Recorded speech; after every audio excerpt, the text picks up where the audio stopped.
Assalamualaikum warahmatullahi wabarakatuh. Halo teman-teman Republik Investor, semoga selalu dalam keadaan sehat. Kembali lagi bersama saya, Aditya Reski Bahari, untuk membahas isu-isu terkini terkait dengan peraturan perpajakan ataupun yang sedang hangat dibicarakan terkait dengan perpajakan ataupun hal-hal lain yang mungkin ada request dari beberapa teman-teman untuk membahas all about tax ya, tentang apapun tentang pajak. Gitu. Baik, di kesempatan kali ini seperti video-video sebelumnya gitu ya, itu animo dari teman-teman itu cukup banyak ya terkait dengan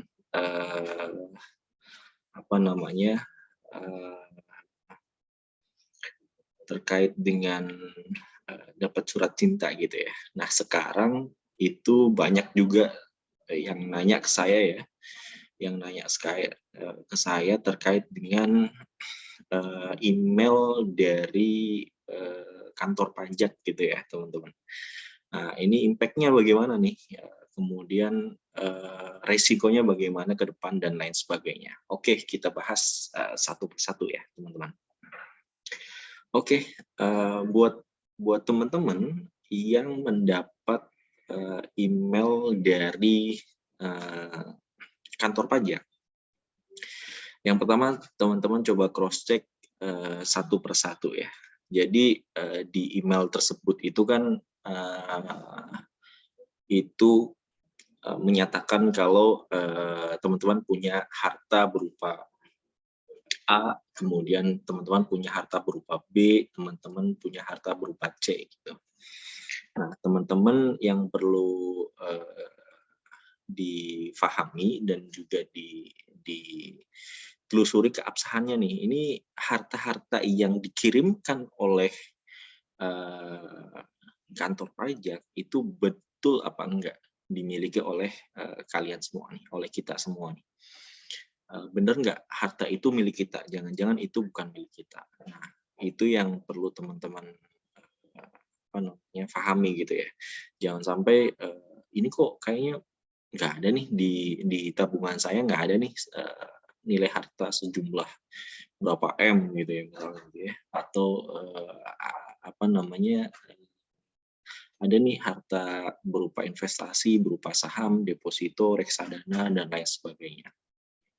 Nah, ini perlu difahami harta, kode-kode harta yang atau harta-harta yang teman-teman dapatkan di email tersebut gitu ya. Setelah difahami, kemudian yang kedua adalah lagi-lagi ini masih related dengan video sebelumnya ya, karena video ini masih akan terus berrelated karena pajak ini masih akan terus ada gitu ya, dengan mencari sumber dari teman-teman mendapatkan penghasilan tersebut. Nah, sumber dari teman-teman mendapatkan penghasilan tersebut itu sudah dikenakan pajak atau belum. Nah, itu yang perlu difahami gitu teman-teman. Nah, masih related dengan sebelumnya. Artinya ketika teman-teman mendapatkan email tersebut, baik berupa kode investasi gitu ya, atau misalkan kode bank, kas dan setara kas gitu ya, yang teman-teman laporkan di SPT tahunan gitu ya, itu ada investasi saham berupa 1M misalkan gitu ya per akhir Desember, akhir tahun gitu ya. Tapi ternyata DJP mendapatkan data, oh ternyata nggak segini nih hartanya gitu, atau jenis sahamnya ini nilai per akhirnya nggak sama dengan yang dilaporkan di SPT tahunan teman-teman. Nah, yang perlu diketahui adalah saya coba kembali simulasikan ya teman-teman ya. Yang jadi concern bagi pihak kantor pajak adalah ketika SPT tahunan 2020 ya. Kenapa yang ditanya 2020 nanti akan saya sampaikan relate-nya kemana. Nah, sekarang data yang dipakai adalah SPT tahunan tahun 2020 ya, teman-teman. Nah, SPT tahunan 2020 itu adalah kondisi per 31 Desember 2020 ya, teman-teman. Di mana ini dilapor di maksimal 31 Maret 2021.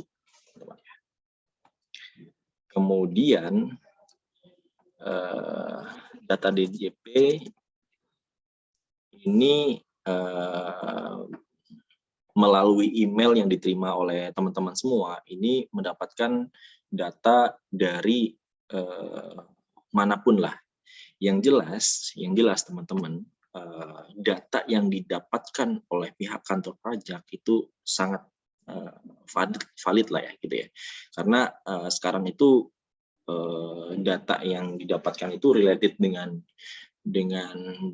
pihak-pihak manapun yang terkait lah ya gitu ya. Jadi yang perlu di cross check adalah benar nggak nih ini data kita. Jadi harusnya nih valid nih, betul data yang disampaikan di email yang didapatkan oleh teman-teman itu adalah harta teman-teman semua nih. Jangan sampai mungkin ada yang misalkan perlu diklarifikasi ke kantor pajak, ya tinggal teman-teman cross check, ini kayaknya kita nggak ada nih, mungkin namanya salah atau datanya salah dan lain sebagainya. Itu teman-teman karena di luar dari kuasa ya, jadi teman-teman tinggal konfirmasi dan klarifikasi aja. Oke, kita balik lagi. Nah, di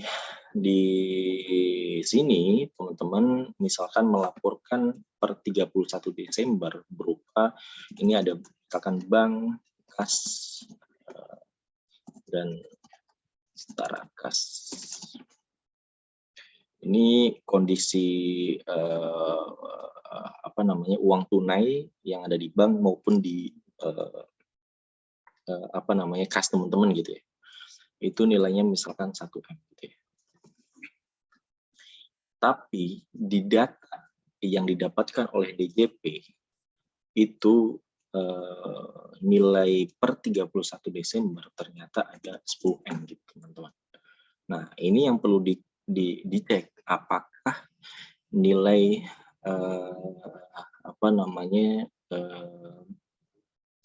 10M ini adalah kondisi bank yang mungkin belum teman-teman laporkan di SPT tahunan 2020. Kemudian ada harta berupa investasi ya, harta berupa investasi itu misalkan ada yang paling dekat dengan kita saham. Kondisi per 31 Desember misalkan 2M. Tapi di data DJP itu membuktikan kalau kondisi data saham teman-teman itu ada misalkan 7M gitu ya. Berarti ada selisih nih di sini gitu teman-teman. Selisih yang belum teman-teman laporkan gitu ya. Selisih yang belum teman laporkan di sini ada 9M, di sini ada 5M. Oke, apa yang harus kita lakukan gitu ya? Nah, selalu saya katakan bahwa pajak itu akan mencari source-nya atau sumbernya. Jadi betul nggak bank ini kondisi per 31 Desember 2020 kondisinya 10M? Jika memang betul, harusnya teman-teman tinggal melakukan pembetulan SPT. Oke ya. Tinggal melakukan pembetulan SPT tahun 2020 yang teman-teman laporkan di 2022 sekarang. Boleh nggak? Sangat boleh gitu. Oke ya. Yang kedua, jika memang SPT tahunan 2020 menyatakan ada saham sebesar 2M, tapi di data DJP ada 7M, maka teman-teman juga sebetulnya bisa cukup melakukan pembetulan SPT tahunan 2020 dengan melakukan pembetulan pertama ya, jika sebelumnya belum melakukan pembetulan. Yang jadi pertanyaan adalah apakah selisih uang 9M ini merupakan penghasilan yang teman-teman peroleh dari manapun dan sudah dikenakan pajak. Begitu juga dengan saham. Apakah ketika teman-teman melakukan injek dana saham gitu ya, injek dana saham ke sekuritas manapun, ke tabungan atau rekening sahamnya teman-teman, baik di sekuritas manapun lah ya, itu ketika pertama kali injek dana, itu apakah dananya bersumber dari penghasilan yang teman-teman sudah kenakan pajak ya? Saya pikir di 31 Desember dengan nilai saham 2M ini kan pasti dia posisinya unrealized ya. Unrealized artinya belum teman-teman jual atau ya masih dalam posisi portofolio teman-teman lah. Nah, di data DJP itu ada 7M sedangkan gitu ya. Nah, ini kan pasti sudah akumulasi dari proses jual beli gitu ya, jual beli yang akhirnya teman-teman mungkin ada melakukan withdraw juga, kemudian ada injek kembali dan lain sebagainya. Nah, misalkan teman-teman bisa sangat rapi membuktikan bahwa dana 7M ini bersumber dari dana misalkan dari dana 2M. Dari dana 2M. Ternyata 2M ini selalu kita investasikan lagi ketika kita ada untung, kita investasikan lagi sehingga akumulasinya atau bisa aja pas di akhir tahun kalau nggak salah ada semacam limit gitu ya, itu ya, sehingga harta kita seolah-olah meningkat padahal posisinya di akhir tahun itu karena kita pakai limit seolah-olah itu seluruh harta kita gitu ya, padahal harta kita nggak mencapai sebesar itu. Makanya ketika teman-teman melakukan injek dana di saham, ini teman-teman bisa buktikan nggak kalau dana yang teman-teman injek ini bersumber dari penghasilan yang sudah dikenakan pajak. Misalkan teman-teman bekerja sebagai seorang direktur, manajer, ataupun influencer gitu ya, dan lain sebagainya gitu ya. Itu ketika teman-teman mendapat penghasilan gitu ya, let's say misalkan ya, ini saya namakan studi kasus aja ya. Misalkan teman-teman mendapat penghasilan tahun sebesar 1M. Kemudian 1M ini untuk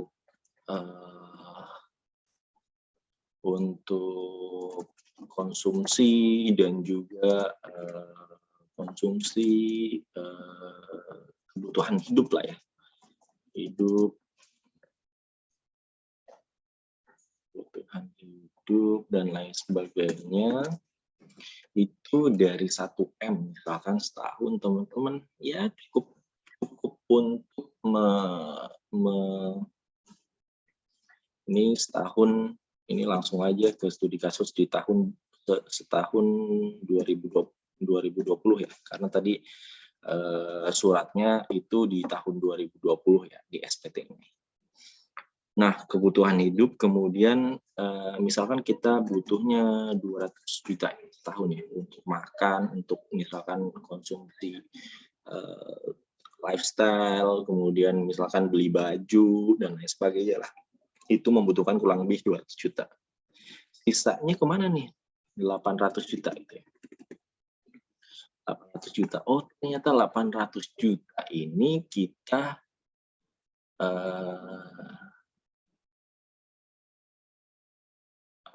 investasikan ke dalam harta berbentuk investasi, yaitu misalkan ini investasi berupa misalkan ada deposito.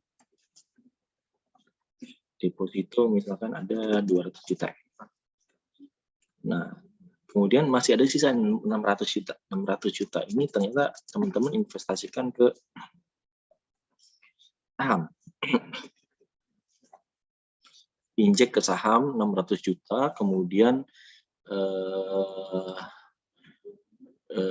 kemudian terakumulasi dan lain sebagainya sampai teman-teman mendapat untung berapa gitu lah ya. Nah, coba teman-teman kita sama-sama diskusi ya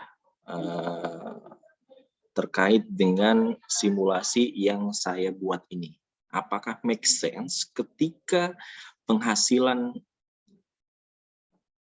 di tahun 2020 kurang lebih 1M, ternyata saham akumulasi saham yang dimiliki per 31 Desember 2020 itu di data DJP 7M atau kondisi bank seluruh bank kita itu ada 10M. Masuk akal nggak?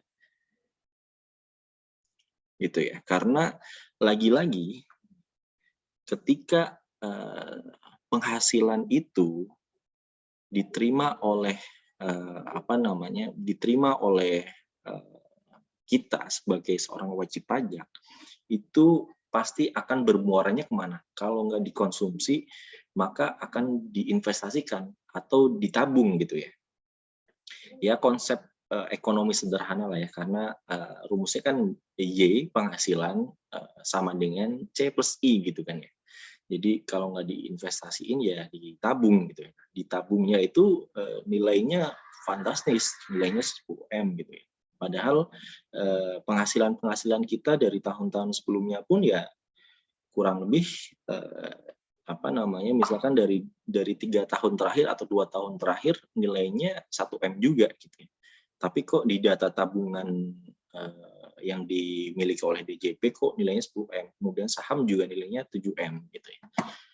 Nah, jika memang ada yang memang diakui nih, memang ada penghasilan yang belum dikenakan pajak. Nah, ini yang teman-teman perlu cermati.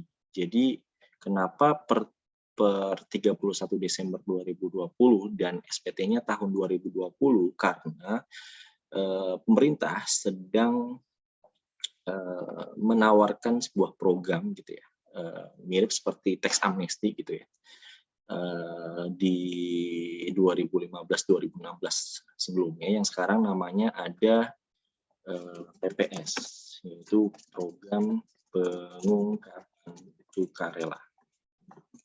Nah, tarifnya untuk lokal ya, kalau diinvestasikan kembali dalam bentuk saham juga pasti tarifnya berbeda, tapi pasti teman-teman udah pada tahu lah ya untuk tarifnya gitu ya, dan bisa teman-teman googling aja. Nah, saya pengen diskusi aja sama teman-teman logiknya ini seperti apa. Nah, ketika teman-teman memang mengakui selisih ini adalah bermuara dari penghasilan yang belum dikenakan pajak, otomatis ini yang nantinya akan diikutkan dalam program pengungkapan sukarela atau tax amnestinya lah gitu teman-teman ya. Jadi perlu diingat lagi bahwa penghasilan itu nantinya akan bermuara pada dikonsumsi atau diinvestasikan kembali atau bisa ditabung. Nah, kalau memang kita mengakui ada penghasilan yang belum dikenakan pajak, maka saran saya teman-teman ikut program pengungkapan sukarela. Tapi kalau teman-teman bisa membuktikan bahwa daftar harta yang di-email oleh kantor pajak, teman-teman bisa membuktikan kalau sumber harta tersebut bersumber dari penghasilan yang sudah kita kenakan pajak. Teman-teman tinggal melakukan pembetulan SPT tahunan saja, tanpa ragu untuk mengungkapkannya. Jadi nggak perlu khawatir, nggak perlu was-was. Jadi opsi dari saya, jika teman-teman itu secara administrasi bagus, kalau daftar harta itu bersumber dari penghasilan yang memang sudah dikenakan pajak, teman-teman tinggal melakukan pembetulan SPT. Tapi jika tidak, dan memang ada penghasilan yang belum dilakukan pelaporan pajaknya dan penyetoran pajaknya, maka saran saya teman-teman ikut program pengungkapan sukarela. Oke, itu dari saya. Terima kasih. Jika ada request pembahasan tertentu, silakan share komentar di bawah ya, atau bisa kontak ke admin Republik Investor. Oke, teman-teman, terima kasih. Salam sehat. Semangat terus buat teman-teman Republik Investor yang menjalankan ibadah puasa, dan juga dari saya mohon maaf jika ada kekurangan. Sampai ketemu di video selanjutnya. Assalamualaikum warahmatullahi wabarakatuh.